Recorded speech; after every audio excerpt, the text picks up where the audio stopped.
فرزند زہرا یہ حالات برے ہیں۔ کاشانۂ بصیرت ایک ایسا مکمل یوٹیوب چینل جس پر محروم بصارت کے لیے بالخصوص اور تمام افراد کے لیے بالعموم سینکڑوں کی تعداد میں اسلامی کتب دستیاب ہیں۔ لہذا گزارش ہے کہ آپ اپنی ذمہ داری نبھاتے ہوئے کاشانۂ بصیرت کو سبسکرائب کرنے کے ساتھ ساتھ بیل آئیکن کو پریس کیجیے تاکہ آپ علم کے حصول کے ساتھ ساتھ مذہب اہل بیت کی اشاعت میں بھی اہم کردار ادا کرتے رہیں۔ کاشانۂ بصیرت، کاشانۂ بصیرت، کاشانۂ بصیرت۔ فرزند زہرا یہ حالات برے ہیں۔ السلام علیکم ورحمۃ اللہ وبرکاتہ۔ سامعین، آپ سماعت فرما رہے ہیں علامہ طالب جوہری صاحب کی کتاب حدیث کربلا۔ آج ہم آپ کے سامنے اس کی نویں ریکارڈنگ پیش کر رہے ہیں، صفحہ نمبر 101۔ عنوان ہے اہل کوفہ کی بے وفائی۔ ابو مخنف نے یونس بن ابی اسحاق سے اور اس نے عباس جدلی سے روایت کی ہے کہ جدلی کا بیان ہے کہ ہم 4000 افراد نے مسلم کی سربراہی میں ابن زیاد کے خلاف خروج کیا۔ ہم دارالامارہ پہنچے تو 4000 سے صرف 300 افراد رہ گئے۔ یہ روایت تاریخ طبری جلد نمبر 4 صفحہ نمبر 275 پر ہے۔ یہ بیان قبل کے بیانات کے خلاف ہے۔ غالباً اس میں مبالغے سے کام لیا گیا ہے، لیکن یہ سچ ہے کہ تحدیدی بیانات اور دھمکیوں کے بعد اہل کوفہ جناب مسلم کو اس طرح جوک در جوک چھوڑ کر جانے لگے جس طرح جوک در جوک بیعت کرنے آئے تھے، یہاں تک کہ عورتیں اپنے بیٹوں اور بھائیوں کے ہاتھ تھام کر واپس لے جاتی تھیں، اور مرد اپنے بیٹوں سے کہتے تھے کہ کل اگر شام کا لشکر آ گیا تو ہم ان کا مقابلہ نہیں کر سکیں گے۔ تحدیدی اعلانات اور افراتفری پھیلانے کے بعد مسلم کے وفادار ساتھیوں کی گرفتاری شروع ہو گئی، اور جیسا کہ مذکور ہے کہ کثیر بن شہاب کچھ لوگوں کے ساتھ نکلا کہ جو بھی مسلم کا وفادار ہو اسے گرفتار کر لیا جائے۔ اس نے ایک گروہ کو پکڑ کر ابن زیاد کے سامنے پیش کیا اور اس نے ان لوگوں کو قید خانے میں ڈال دیا۔ یہ روایت ابصار العین صفحہ نمبر 81 پر موجود ہے۔ لوگ آہستہ آہستہ مسلم کا ساتھ چھوڑ کر جاتے رہے، یہاں تک کہ مغرب کا وقت ہو گیا۔ جناب مسلم نے مسجد میں نماز پڑھی۔ اس وقت تک آپ کے ساتھیوں میں سے کل 30 افراد باقی بچے تھے۔ نماز کے بعد مسجد سے باہر نکلنے کے لیے باب کندہ کی طرف چلے تو اس وقت آپ کے ساتھ 10 افراد تھے، اور جب آپ باب کندہ سے باہر نکلے تو آپ کے ساتھ کوئی نہ تھا۔ غدار شہر اور اکیلے مسلم، نہ کوئی راستہ بتانے والا تھا اور نہ اپنے ساتھ گھر لے جانے والا تھا۔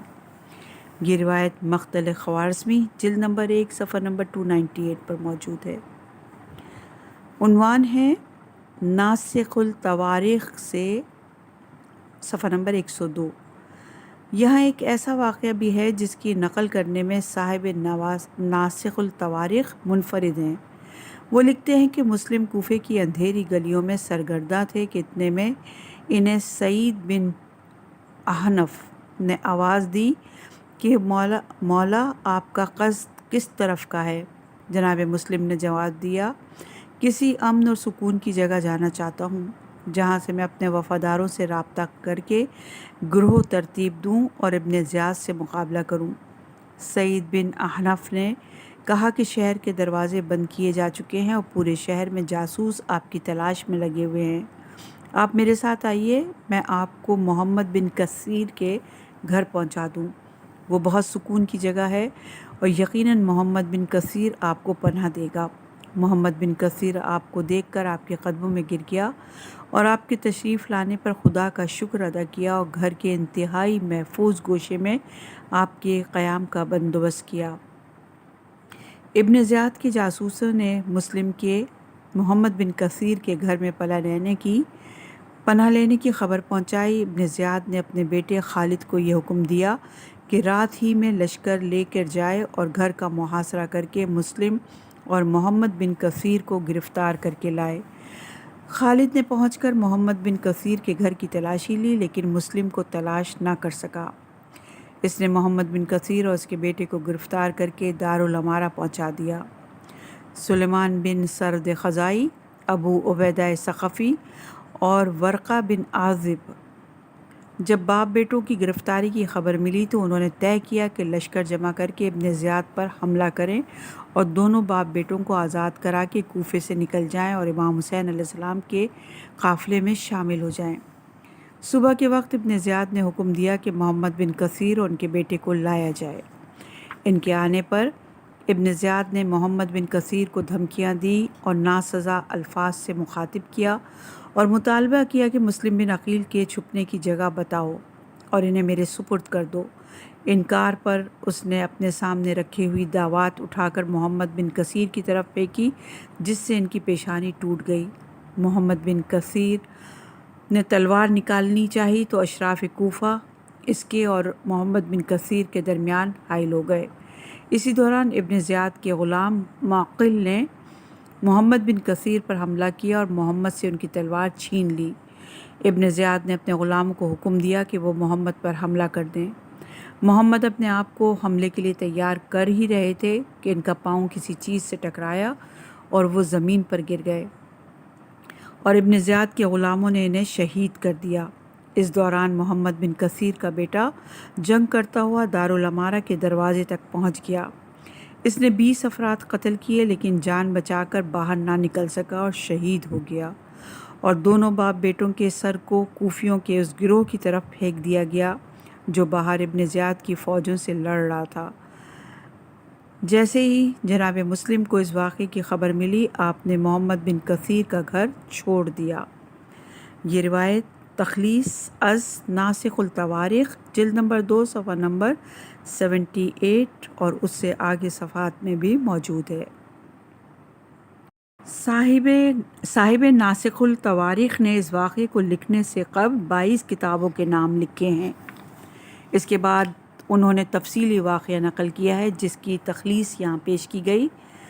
سپہر کاشانی نے اس تحریر سے یہ اندازہ ہوتا ہے کہ انہیں یہ واقعہ دوسری کتابوں میں بھی ملا ہے، لیکن اثم کوفی جیسی تفصیل کہیں نہیں ملی۔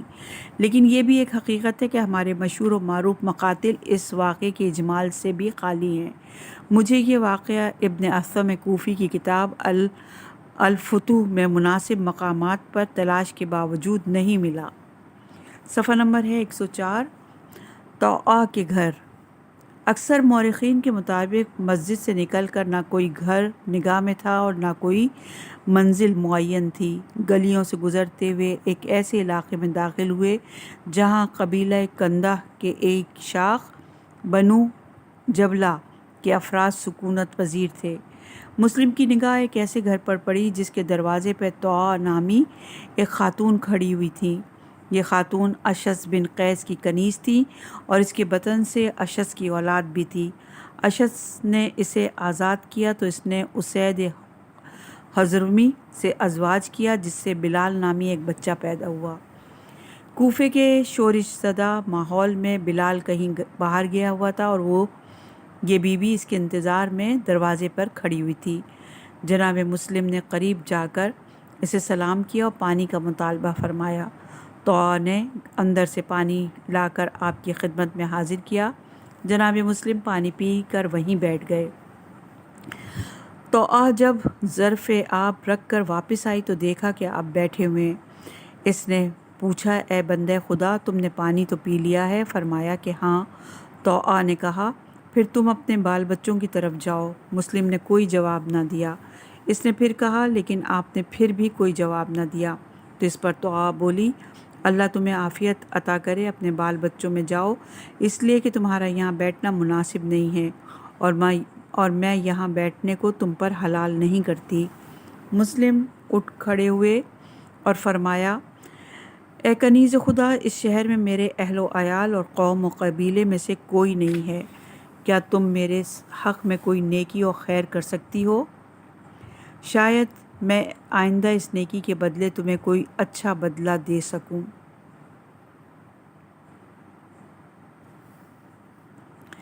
طاع نے پوچھا، اے بندہ خدا، میں کیا نیکی کر سکتی ہوں؟ فرمایا، میں مسلم بن عقیل ہوں، لوگوں نے مجھے دھوکہ دیا۔ اس نے انتہائی حیرانی اور تعجب سے پوچھا، آپ مسلم بن عقیل ہیں؟ فرمایا کہ ہاں۔ طاع نے عرض کی کہ اندر تشریف لائیے۔ طاع نے مسلم کو ایک کمرے میں لا کر بٹھا دیا، پھر آپ کے لیے بستر کا بندوبست کیا، رات کا کھانا حاضر کیا، لیکن آپ نے کھانا نہیں کھایا۔ کچھ دیر کے بعد طاع کا بیٹا بلال آ گیا۔ اس نے محسوس کیا کہ ماں خلاف معمول بار بار ایک کمرے میں جا رہی ہے، تو اس نے ماں سے پوچھا کہ آپ کا اس کمرے میں بار بار آنا جانا مجھے شک میں ڈال رہا ہے، اس میں کیا ہے؟ اس نے کہا، بیٹے اپنے کام سے کام رکھو، مجھ سے کچھ نہ پوچھو۔ جب بیٹے نے اصرار کیا تو کہا، بیٹے مجھے ڈر ہے، میں اگر کچھ بتلاؤں تو دوسروں کو تو نہیں بتاؤ گے؟ اس نے نہ بتلانے کا وعدہ کیا تو قسمیں دے کر اسے پورا واقعہ بتا دیا۔ بیٹا یہ سن کر خاموش ہو گیا اور اپنے بستر پر جا کر سو گیا۔ یہ روایت تاریخ طبری جلد نمبر 4 صفحہ نمبر 278 پر موجود ہے۔ صفحہ نمبر ہے 105۔ مسلم کا خواب۔ مسلم نے طاع کے گھر میں رات بسر کی۔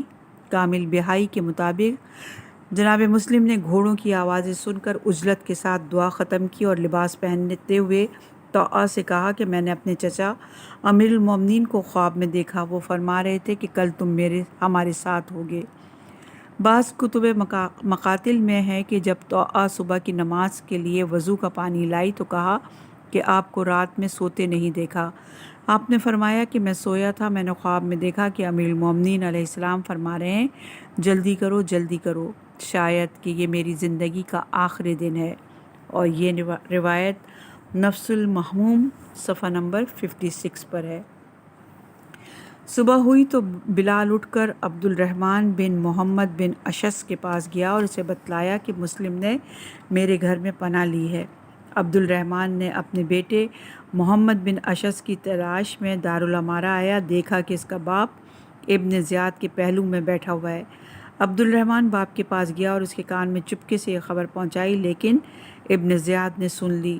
اس نے تلوار یا چھڑی کے اشارے سے کہا کہ اٹھو اور مسلم کو ابھی میرے پاس لے کر آؤ۔ یہ کہہ کر اس نے اپنے کچھ آدمی ساتھ کر دیے۔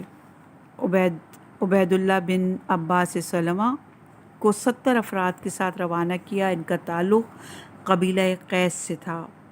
یہ روایت تاریخ طبری جلد نمبر 4 صفحہ نمبر 279، الاخبار الطوال صفحہ نمبر 240 کے مطابق 100 قریش بھیجے گئے اور الفتوح جلد نمبر 5 صفحہ نمبر 53 کے مطابق ایسے 300 افراد بھیجے گئے ابن زیاد کے ساتھیوں میں جو نامور لوگ تھے۔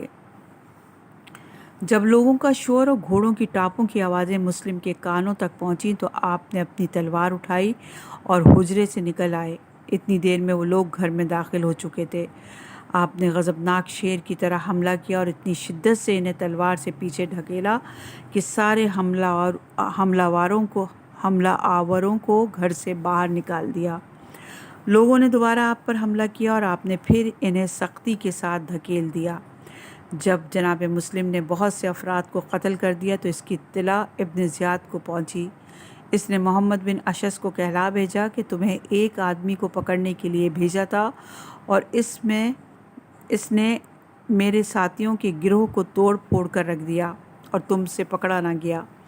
اس نے جواب میں کہلوایا کہ یہ ایک شیر ببر ہے اور شمشیر برہنہ اس کے ہاتھ میں ہے، وہ خاندان رسول سے ہے۔ ابن زیاد نے پیغام بھجوایا کہ اسے امان دے کر گرفتار کرو، اس کے بعد گرفتار ہونا ممکن نہیں ہے، اس کے بغیر گرفتار ہونا ممکن نہیں ہے۔ یہ روایت الفتوح جلد نمبر 5 صفحہ نمبر 53 پر موجود ہے۔ ابن اثیر کے مطابق اسی اثنا میں بکر بن حمران احمری نے آپ پر حملہ کیا۔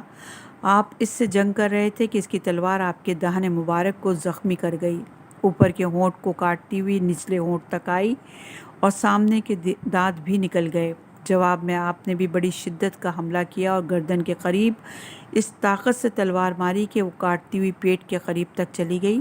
اس کے باوجود بکر بن حمران زندہ بچ گیا۔ لوگوں نے جب جناب مسلم کی بہادری کا یہ عالم دیکھا تو چھتوں پر چڑھ گئے اور آپ پر پتھر پھینکنے لگے اور سرکنڈوں کو آگ لگا کر آپ کے اوپر پھینکنا شروع کیا۔ جب جناب مسلم نے یہ صورتحال دیکھی تو گلی میں بڑھ کر ان لوگوں پر حملہ کرنا شروع کیا۔ اس وقت محمد بن اشعث نے پکار کر کہا، مسلم تمہیں امان ہے، تم بے مقصد اپنی جان نہ دو۔ لیکن مسلم حملہ کرتے جاتے تھے اور یہ اشعار پڑھتے جاتے تھے، میں نے قسم کھائی ہے کہ میں آزاد ہی قتل ہوں گا، اور میں نے بستر کی موت کو ناپسندیدہ جانا ہے۔ وہ ٹھنڈی چیز کو گرم اور کڑوا کر دیتی ہے۔ سورج کی شعاعیں پلٹ گئیں اور نیچے چلی گئیں۔ ہر انسان کسی نہ کسی دن آفت و پریشانی کا شکار ہوتا ہے۔ مجھے ڈر ہے کہ لوگ مجھے جھٹلائیں گے یا مجھے دھوکہ دیں گے۔ محمد بن اشعث نے جناب مسلم سے کہا، لوگ نہ تم سے جھوٹ کہیں گے اور نہ تمہیں دھوکہ دیں گے۔ تمہیں امان ہے، لہٰذا پریشان ہونے کی ضرورت نہیں۔ یہ لوگ ابن زیاد اور اس کا گروہ تمہارے امزاد ہیں، اس لیے کہ یہ بھی تمہاری طرح حجازی ہیں، یعنی تم اور یہ لوگ ایک ہی نسل سے ہیں، لہٰذا یہ تمہیں قتل نہیں کریں گے اور نہ کسی قسم کا نقصان پہنچائیں گے۔ مسلم پھینکے ہوئے پتھروں کی ضرب سے بے حال ہو چکے تھے اور ہانپ رہے تھے۔ کمزوری محسوس کرتے ہوئے تو آ کے گھر کی دیوار سے ٹیک لگا لی۔ محمد بن اشعث نے دوبارہ کہا کہ تم امان میں ہو۔ جناب مسلم نے پوچھا کہ کیا واقعی میں امان میں ہوں؟ اس نے کہا ہاں۔ پھر آپ نے اس کے ہمراہیوں سے سوال کیا کہ کیا واقعی میں امان میں ہوں؟ ان سب نے کہا ہاں۔ فقط عبید اللہ بن عباس سلمہ نے کہا، مجھے اس کام میں نہ اونٹ ہے نہ اونٹنی، یعنی میں کون ہوں امان دینے یا نہ دینے والا۔ جناب مسلم نے فرمایا کہ اگر تم مجھے امان نہیں دو گے تو میں اپنا ہاتھ تمہارے ہاتھ میں نہیں دوں گا۔ پھر جناب مسلم کو ایک خچر پر سوار کیا گیا، تلوار ان سے لے لی گئی اور چاروں طرف سے گھیر کر آپ کو گلی سے باہر لایا گیا۔ جناب مسلم نے جب یہ صورتحال دیکھی تو اپنی زندگی سے مایوس ہو گئے اور آپ کی آنکھوں سے آنسو جاری ہو گئے۔ آپ نے فرمایا، یہ تمہارا پہلا دھوکہ ہے۔ محمد بن اشعث نے کہا، مجھے امید ہے کہ تم کو کوئی خطرہ نہیں ہوگا۔ جناب مسلم نے فرمایا، اب تو فقط امید ہی رہ گئی ہے۔ ابھی تو تم امان کی باتیں کر رہے تھے، وہ امان کہاں گئی؟ پھر فرمایا، انا للہ و انا الیہ راجعون۔ پھر آپ نے گریہ فرمایا۔ عبید اللہ بن عباس سلمہ نے کہا، اگر کوئی اس چیز کا خواہشمند ہو جس کی تمنا آپ کو ہے اور امارات اور اقتدار کا طلبگار ہو اور اسے نہ ملے، بلکہ اس پر مصیبت آ جائے جیسی آپ پر آئی ہے، تو اسے رونا نہیں چاہیے۔ جناب مسلم نے جواب دیا، میں نے خدا کی قسم اپنی جان کے لیے گریہ نہیں کیا اور نہ مجھے قتل کا کوئی خوف ہے، اگرچہ میں چشم زدن کے لیے بھی اپنے ضائع ہو جانے کو کبھی پسند نہیں کیا، بلکہ میں تو اپنے خاندان والوں کے لیے گریہ کر رہا ہوں جو میری طرف آنے کے لیے نکل چکے ہیں۔ میں تو حسین اور حسین کے خاندان کے لیے گریہ کر رہا ہوں۔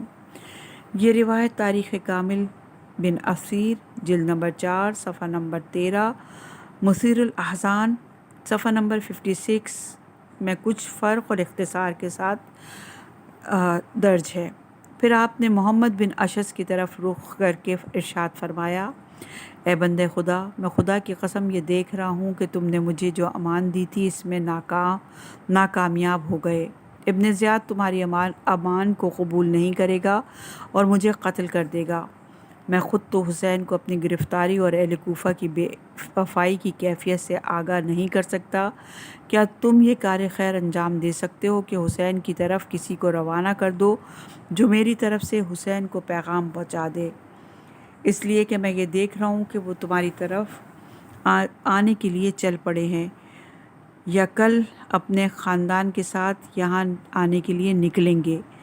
وہ قاصد میری طرف سے جا کر ان کی خدمت میں یہ کہے کہ مسلم بن عقیل نے مجھے آپ کے پاس بھیجا ہے، وہ گرفتار ہو چکے ہیں اور انہیں یقین نہیں ہے کہ وہ شام تک زندہ بھی بچیں گے یا نہیں، انہوں نے کہا کہ میرے ماں باپ آپ پر قربان، آپ اپنے خاندان کے ساتھ واپس پلٹ جائیں تاکہ اہل کوفہ آپ کو دھوکہ نہ دے سکیں، اس لیے کہ یہ وہی لوگ ہیں جو آپ کے والد گرامی کے ساتھ تھے اور وہ ان سے دور ہونے یا اپنے مرنے کی دعائیں مانگتے تھے۔ اہل کوفہ جھوٹے لوگ ہیں اور جھوٹے کی کوئی تدبیر نہیں ہوتی۔ محمد بن اشعث نے جواب دیا کہ میں خدا کی قسم یہ کام کروں گا اور ابن زیاد سے بھی کہوں گا کہ میں نے تم کو امان دی ہے اور میرا خیال ہے کہ وہ میری امان کو قبول کر لے گا۔ یہ روایت بھی تاریخ کامل بن اثیر جلد نمبر 4 صفحہ نمبر 14، پورے بطول البدایہ و نہیہ صفحہ نمبر 28 اور 29، تاریخ طبری جلد نمبر 4 صفحہ نمبر 280 میں موجود ہے۔ صفحہ نمبر 109 ہے اور عنوان ہے دارالعمارہ کے دروازے پر۔ جب فوجیں مسلم کو لے کر دارالعمارہ تک پہنچیں تو محمد بن اشعث دارالعمارہ میں داخل ہوا تو اس نے ابن زیاد کو ساری صورتحال بتلائی، بکر کے تلوار مارنے کا واقعہ بھی بیان کیا اور اپنے امان دینے کا تذکرہ بھی کیا۔ ابن زیاد نے کہا تم کو امان دینے کا کیا حق ہے؟ کیا ہم نے تم کو امان نامہ دینے کے لیے بھیجا تھا؟ ہم نے تو تمہیں اس لیے بھیجا تھا کہ مسلم کو گرفتار کر کے ہمارے پاس لاؤ۔ محمد بن اشعث یہ سن کر خاموش ہو گیا۔ مسلم کو دارالعمارہ کے دروازے پر لایا گیا۔ داخلے کی اجازت ملنے کے انتظار میں بہت سے لوگ باہر بیٹھے ہوئے تھے، جن میں عمارہ بن عقبہ بن ابو معیط، عمرو بن حریث، مسلم بن عمر اور کثیر بن شہاب بیٹھے ہوئے تھے۔ جناب مسلم شدید پیاسے تھے اور دارالعمارہ کے دروازے پر ٹھنڈے پانی کا ظروف رکھا ہوا تھا۔ آپ نے بلند آواز سے کہا مجھے پانی پلا دو۔ مسلم بن عمرو نے کہا کہ تمہیں اس پانی کا ایک قطرہ بھی نہیں ملے گا، یہاں تک کہ تم جہنم کا گرم پانی پیو گے، نعوذ باللہ۔ مسلم بن عقیل نے پوچھا تو کون ہے؟ اس نے جواب دیا کہ میں وہ ہوں جس نے حق کو پہچانا جبکہ تم نے اس کا انکار کیا، اور جس نے اپنے امام کے ساتھ اچھا برتاؤ کیا جب تک تم نے اس کے ساتھ خیانت کی، اور جس نے امام کی پیروی کی جب کہ تم نے امام کی نافرمانی کی۔ میں مسلم بن عمرو باہیلی ہوں۔ جناب مسلم نے کہا تیری ماں اولاد کے غم میں روئے، تو کس قدر بدمزاج، سنگ دل اور سخت طبیعت کا ہے۔ اے ابن بحالہ، تو میری نسبت تو بہت زیادہ مشروب جہنم اور ابدی دوزخ کا مستحق ہے۔ یہ کہہ کر آپ دیوار سے ٹیک لگا کر بیٹھ گئے۔ عمرو بن حریث نے اپنے غلام کو بھیجا، وہ پانی لے کے آیا اور ایک پیالے میں ڈال کر مسلم کو دیا کہ پیو۔ جناب مسلم نے پیالہ اپنے ہاتھ میں لے لیا، پانی پینا چاہتے تھے کہ پیالے میں آپ کے دہن سے خون سے بھر گیا، آپ پانی نہ پی سکے۔ پھر پیالہ بھر کر دیا گیا، پھر ایسا ہی ہوا۔ تیسری بار جب پینا چاہا تو آپ کے اگلے دانت اس پیالے میں گر گئے۔ آپ نے فرمایا الحمدللہ، اگر یہ پانی میرا رزق ہوتا تو میں ضرور پیتا۔ یہ روایت تاریخ کامل بن اثیر جلد نمبر 4 صفحہ نمبر 14، پورے بطول ترجمہ البدایہ و نہیہ صفحہ نمبر 29 اور 30، ارشاد مفید جلد نمبر 2 صفحہ نمبر 60 پر موجود ہے۔ صفحہ نمبر 110 ہے اور عنوان ہے دارالعمارہ کے اندر۔ اس دوران ایک قاصد آیا اور جناب مسلم کو اندر داخل ہونے کے لیے کہا۔ جناب مسلم قصر میں داخل ہوئے لیکن آپ نے ابن زیاد کو سلام نہیں کیا۔ کسی سپاہی نے کہا تم نے امیر کو سلام کیوں نہیں کیا؟ آپ نے جواب دیا کہ وہ اگر مجھے قتل کرنا چاہتا ہے تو اسے کیا سلام کروں، اور اگر مجھے قتل نہیں کرنا چاہتا تو بعد میں بہت سے مواقع ہیں۔ ابن زیاد نے یہ سن کر کہا کہ میری جان کی قسم تم قتل کیے جاؤ گے۔ مسلم نے پوچھا تم مجھے قتل کرو گے؟ ابن زیاد نے کہا ہاں۔ آپ نے فرمایا کہ پھر ٹھہر جاؤ، میں وصیت تو کر لوں۔ یہ کہہ کر آپ نے حاضر اشخاص پر نگاہ ڈالی، دیکھا کہ عمر بن سعد بیٹھا ہوا ہے۔ آپ نے فرمایا کہ اے پسر سعد، مجھ میں اور تم میں رشتے کی ایک نسبت تو ہے، مجھے تم سے ایک کام ہے، اگر تم اس کام کو ضرور پورا کرو، لیکن میری یہ وصیت پوشیدہ ہے۔ ابن سعد نے وصیت سننے سے انکار کر دیا۔ ابن زیاد نے سے کہا کہ مسلم اور تم میں امزادگی کا ایک رشتہ تو ہے، کیوں وصیت کو قبول نہیں کرتے؟ ابن سعد اٹھا اور مسلم کے ساتھ ایک گوشے میں آیا۔ آپ نے فرمایا کہ میں نے کوفہ آنے کے بعد 700 درہم قرض لیے تھے، میری زرہ اور تلوار کو بیچ کر میرا قرض اتار دینا، جب میں قتل ہو جاؤں تو میری لاش ابن زیاد سے لے کر مجھے دفن کر دینا اور کسی کو حسین کے پاس بھیج دینا کہ انہیں اس طرف آنے سے روک دے، اس لیے کہ میں انہیں لکھ چکا ہوں کہ اہل کوفہ ان کے ساتھ ہیں، میرا خیال ہے کہ وہ کوفے کے لیے نکل چکے ہیں۔ ابن سعد یہ وصیتیں سن کر ابن زیاد کے پاس آیا اور کہا، اے امیر، آپ کو معلوم ہے کہ مسلم نے تنہائی میں مجھ سے کیا وصیتیں کی ہیں؟ پھر مسلم کی ساری وصیتیں بیان کر دیں۔ اس کے جواب میں ابن زیاد نے کہا کہ جو امانت دار ہو وہ خیانت نہیں کرتا، لیکن کبھی خائن کو بھی امین بنا دیا جاتا ہے۔ پھر اس نے کہا کہ جہاں تک مال کی وصیت ہے اس میں مداخلت نہیں کروں گا، اب رہ گئی لاش تو مجھے پرواہ نہیں کہ اس کے ساتھ کیا کیا جائے، اور اگر حسین ہم سے کوئی سروکار نہ رکھیں تو ہم ان سے کوئی سروکار نہیں رکھیں گے۔ یہ روایت ارشاد مفید جلد نمبر 2 صفحہ نمبر 61 پر موجود ہے۔ بعض مقتل نگاروں نے وصیتوں کو اس طرح نقل کیا ہے کہ فرمایا، میری پہلی وصیت تو یہ ہے کہ میں گواہی دیتا ہوں کہ خدا ایک ہے، اس کا کوئی شریک نہیں ہے، اور اقرار کرتا ہوں کہ محمد صلی اللہ علیہ وآلہ وسلم اللہ کے بندے اور رسول ہیں، اور علی ابن ابی طالب ان کی امت میں ان کے وصی اور خلیفہ ہیں۔ دوسری وصیت یہ ہے کہ میں نے تمہارے شہر میں 700 درہم قرض لیے تھے، میری زرہ بیچ کر اسے ادا کر دینا۔ اور تیسری وصیت یہ ہے کہ میرے مولا حسین کو لکھ دو کہ وہ کوفہ نہ آئیں، ورنہ میری طرح مصائب کا شکار ہو جائیں گے۔ مجھے پتہ چلا کہ وہ اپنے اہل و عیال کے ساتھ کوفے آ رہے ہیں، تم کسی کو بھیج کر کہلوا دو کہ وہ کہیں اور چلے جائیں۔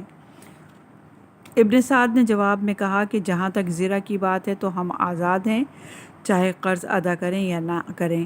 جہاں تک حسین کا معاملہ ہے کہ تو وہ ضرور آئیں تاکہ ہم انہیں موت سے ہمکنار کریں۔ جب ابن سعد نے ابن زیاد کو مطلع کیا تو اس نے سرزنش کی اور کہا، اگر مجھ سے وصیت کی جاتی تو میں اسے پوشیدہ رکھتا اور پورا کرتا۔ پھر کہا کہ تم نے وصیت کا راز فاش کیا ہے، تو اب میں حسین سے جنگ کرنے کے لیے تمہارے علاوہ کسی کو نہیں بھیجوں گا۔ اور یہ روایت ریاض المصائب صفحہ نمبر 268 ناسخ التوارخ امام حسین علیہ السلام جلد نمبر 2 صفحہ نمبر 98 پر موجود ہے۔ صفحہ نمبر 111 ہے، ابن زیاد سے گفتگو۔ پھر ابن زیاد جناب مسلم کی طرف متوجہ ہوا اور کہا، اے ابن عقیل، تم نے شہر کے لوگوں میں آ کر انتشار اور افتراق پھیلا دیا، حالانکہ یہ لوگ تمہارے آنے سے پہلے متفق اور متحد تھے، لیکن تم نے گروہ بندی کر کے ایک کو دوسرے سے لڑا دیا۔ مسلم نے جواب میں کہا کہ میں ہرگز ان کاموں کے لیے نہیں آیا جن کا الزام تم مجھ پر رکھ رہا ہے۔ اصل حقیقت یہ ہے کہ جب لوگوں نے دیکھا کہ تمہارے باپ نے اخیار اور ابرار کو قتل کر دیا اور ان کا خون بہا دیا اور شاہان ایران اور روم کے طریقے اپنائے اور ان کے ساتھ بادشاہوں جیسا سلوک کیا، تو ہم ان لوگوں کے پاس آئے کہ انہیں عدل کی تعلیم اور تربیت دیں اور کتاب اللہ کے احکام کی طرف انہیں دعوت دیں۔ بھرے ہوئے دربار میں جناب مسلم کے جملے ابن زیاد کے سر پر تلوار بن کر گرے اور انقلاب کا خطرہ محسوس ہوا، لہٰذا اس نے فوراً کردار کشی کے ذریعے جملوں کے اثر کو کم کرنا چاہا اور کہا کہ تم کو ان باتوں سے کیا کام؟ تم جب مدینے میں تھے اور شراب پیتے تھے تو اس وقت تم لوگوں میں عدالت اور حکم قرآن پر عمل کیوں نہیں کرتے تھے؟ اس جملے سے ابن زیاد نے ایک طرف درباریوں میں مسلم کی شخصیت کا غلط تاثر پیش کرنا چاہا اور دوسری طرف اسے انتہائی ذلیل تہمت کے ذریعے جناب مسلم کو مشتعل کرنا چاہا، لیکن آپ نے پورے سکون اور اطمینان سے فرمایا، میں اور شراب، اللہ گواہ ہے اور اللہ ہی بہتر جانتا ہے کہ تو جھوٹا ہے اور بے حقیقت بات کر رہا ہے۔ جیسا تو کہہ رہا ہے میں ویسا نہیں ہوں۔ شراب پینا تو تمہارا شیوا ہے۔ شراب پینا تو اس شخص کا کام ہو سکتا ہے جو کتے کی طرح اپنی زبان سے مسلمانوں کا خون چاٹے اور انہیں قتل کر دے، اور اب ایسے کو ناحق قتل کرے جس کا قتل اللہ نے حرام کیا ہے، جو ظلم، دشمنی اور سوء ظن پر لوگوں کو قتل کرواتا ہے اور پھر اطمینان سے لاہ و لعب میں بھی مشغول ہوتا ہے، اور اپنے گناہوں اور مجرمانہ کرتوتوں کو ایک کھیل سمجھ کے جیسا کچھ کیا ہی نہیں۔ ابن زیاد گھبرا کر مسلم کے یہ جملے سننے والوں کے شعور میں راسخ نہ ہو جائیں کہنے لگا، تم تباہی پھیلانے والے ہو، تمہارے نفس نے تمہیں اس چیز کا خواہش مند بنا دیا جس سے اللہ نے تمہیں روک دیا، اس نے تمہیں اس کا اہل نہیں پایا۔ مسلم نے فرمایا، اگر ہم اس چیز کے اہل نہیں ہیں تو پھر وہ کون ہے جو اس چیز کا اہل ہے؟ ابن زیاد نے کہا، امیر یزید۔ جناب مسلم نے جواب میں فرمایا، ہر حال میں اللہ ہی کی تعریف کا سزاوار ہے، ہم اپنے اور تمہارے درمیان اللہ کے فیصلے پر خوش ہیں۔ ابن زیاد جناب مسلم کے صبر و سکون اور اطمینان قلب کو دیکھ کر تلملا گیا اور کہنے لگا، اگر میں تمہیں قتل نہ کروں تو اللہ مجھے قتل کر دے، اس طرح قتل کروں گا کہ اسلام میں کوئی ایسے قتل نہ ہوا ہوگا۔ جناب مسلم نے فرمایا کہ ہاں، تم ہی یہ قتل کر سکتے ہو جو بات اسلام میں نہ ہو، وہ ایجاد کر دو۔ یقیناً تم اپنی کامیابی کے ان دنوں میں بری طرح قتل بھی کر سکتے ہو، ہاتھ پاؤں بھی کاٹ سکتے ہو، بدگمانی اور کینہ اندوزی بھی کر سکتے ہو، اور یقیناً کسی شخص کے لیے بھی تم کوئی ظلم اٹھا نہیں رکھو گے۔ ابن زیاد نے جناب مسلم کے انتہائی پرسکون، معتدل اور مستحکم لہب و لہجے سے اشتعال کی آخری سرحدوں کو چھونے لگا اور خود مسلم اور امام حسین علیہ السلام اور جناب عقیل کو ناسزا الفاظ سے یاد کرنے لگا۔ جناب مسلم نے اس کا کوئی جواب نہیں دیا اور خاموشی اختیار فرمائی۔ ابن زیاد نے حکم دیا کہ مسلم کو چھت پر لے جاؤ، ان کا سر کاٹ لو اور جسم نیچے پھینک دو۔ مسلم بن عقیل نے مہر سکوت کو توڑا اور عجیب جملہ ارشاد فرمایا، اگر مجھ میں اور تجھ میں رشتہ داری ہوتی تو تو مجھے قتل نہ کرتا۔ یہ ابن زیاد کے حلال زادہ نہ ہونے پر طرز تھا۔ ابن زیاد پریشان ہو گیا۔ اس نے آواز دی کہ وہ شخص کہاں ہے جس کے سر پر مسلم بن عقیل نے تلوار ماری تھی؟ بکر بن حمران احمری کو بلایا گیا۔ ابن زیاد نے کہا کہ مسلم کو دارالعمارہ کی چھت پر لے جاؤ اور اپنے سر کے زخم کے بدلے میں مسلم کی گردن کاٹ دو۔ بکر جناب مسلم کا ہاتھ تھام کر چھت کی طرف چلا۔ آپ ہر زینے پر تکبیر، استغفار اور درود پڑھتے ہوئے بلند ہوتے رہے اور یہ بھی فرماتے جاتے تھے کہ بار الہ، ہمارے اور ان لوگوں کے درمیان فاصلہ فرما جنہوں نے ہمیں دھوکہ دیا اور ہم سے دروغ بیانی کی اور ہماری مدد سے ہاتھ اٹھا لیا۔ جناب مسلم دارالعمارہ کی چھت پر پہنچے۔ آپ کی گردن کاٹ کر پہلے سر کو نیچے پھینکا گیا، پھر جسم مبارک کو بھی نیچے پھینک دیا گیا۔ یہ روایت ارشاد مفید جلد نمبر 2 صفحہ نمبر 64، تاریخ طبری جلد نمبر 4 صفحہ نمبر 282، تاریخ کامل بن اثیر جلد نمبر 4 صفحہ نمبر 14 پر پور بطول صفحہ نمبر 31 پر موجود ہے۔